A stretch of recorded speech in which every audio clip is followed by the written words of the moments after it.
కొంతమంది పిల్లలు రొట్టెలు పెడితే తినరు.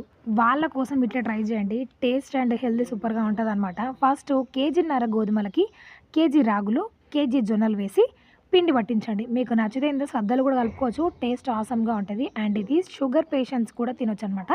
ఇట్లా పిండి ఆడించిన పిండిని కొంచెం సాల్ట్ ఏసి, గోరువెచ్చని నీళ్లు పోసి, కలిపి 10 నిమిషాల పాటు పక్కన పెట్టి, వీడియోలో చూపిస్తున్నట్టుగా రొట్టెలు చెయ్యొస్తే చేసుకోవచ్చు. లేదంటే బేలాంచి కట్టెతో కూడా రొట్టెల్ని తాల్చొచ్చనమాట.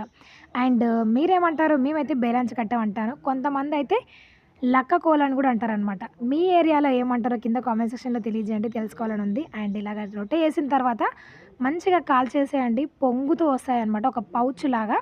అండ్ రొట్టెల్ని రొట్టెల్లాగా జేయాలి. మా పిల్లలు అడిగారని జెప్పేసి నేనైతే లైట్‌గా ఆయిల్ అప్లై చేశాను. అండ్ ఆయిల్ అయితే పెట్టొద్దు లెక్కకైతే. నేనైతే 2 వైపులా కాల్చిచ్చాను. టేస్ట్ చాలా బావుంది. ఒకసారి ట్రై చేసి చూడండి. ట్రై చేసి ఎలా వచ్చిందో కామెంట్ సెక్షన్‌లో తెలియజేయండి. నచ్చితే లైక్, షేర్, సబ్స్క్రైబ్